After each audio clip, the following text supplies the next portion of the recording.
ఈరోజు టీరేహల్ మండలం హనుమాపురం గ్రామంలో దళితుల ఎస్సీ కాలనీలో ఉండేటువంటి సీసీ రోడ్లు పరిశీలించడం జరిగింది. దాదాపుగా హనుమాపురం గ్రామంలో అన్ని వీధుల్లోనూ సీసీ రోడ్లు ఏర్పాటు చేయడం జరిగింది. కానీ ఒక్క ఎస్సీ కాలనీలోనే, ఒక దళితుల కాలనీలోనే ఒక్క లైన్లో మాత్రమే ఇలా దుర్వినియోగం చేస్తూ రోడ్లు దుర్వాసపాలమై నీళ్లు నిలబడుతూ పిల్లలకు విషజ్వరం వచ్చి హాస్పిటల్ పాలైనటువంటి సందర్భాలు మనం ఈరోజు చూస్తున్నాం.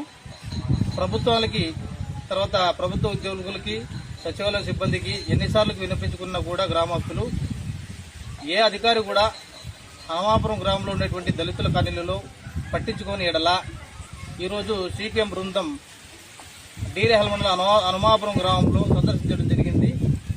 ఇప్పటికైనా టీరేహల్ మండలం ప్రభుత్వ అధికారులు కానీ, సచివాలయం సిబ్బంది కానీ, ఎన్డీఏ కూటమి ప్రభుత్వం కానీ హనుమాపురం గ్రామంలో ఉన్నటువంటి దళితుల కాలనీలో ఎస్సీసీ రోడ్డును ఏర్పాటు చేయాల్సిందిగా కోరుతున్నాం.